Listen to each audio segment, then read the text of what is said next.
COVID-19 tidak menjadi penghalang bagi sejumlah prajurit TNI Komando Resort Militer Korem 011 Lok Semawe. Banyak cara memanfaatkan kondisi di tengah pandemi COVID-19 agar tetap kreatif dan produktif. Seperti yang dilakukan oleh anggota TNI dengan memanfaatkan lahan tidur di sekitar asrama sebagai tempat pengembangan ribuan bibit dari berbagai jenis tanaman. Kegiatan tersebut sudah berlangsung sejak awal September 2020 lalu. Para prajurit TNI telah berhasil memproduksi ribuan bibit jenis tanaman keras, di antaranya yaitu bibit durian, bibit alpukat, bibit mangga, dan bibit pinang.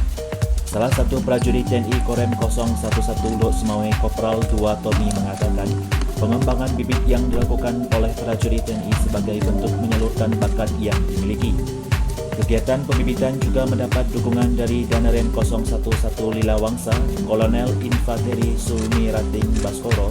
Kemudian bibit tanaman yang telah diproduksi akan disalurkan ke sejumlah koramil yang berada di bawah kodim jajaran Korem 011 Lilawangsa. Kemarin kan kita terkendala oleh banjir. Ini kan hujan deras kemarin. Banjir kita berhenti lah sekitar 2 minggu.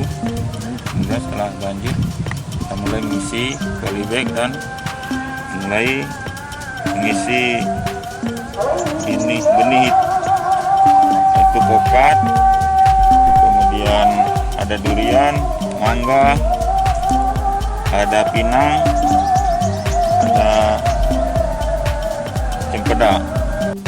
Selanjutnya, para babinsa di Koramil ikut berperan untuk menanam bibit tersebut di desa mereka bertugas. Nantinya, para babinsa juga membekali dan melakukan pembinaan terhadap warga cara membudidayakan tanaman di lahan kosong.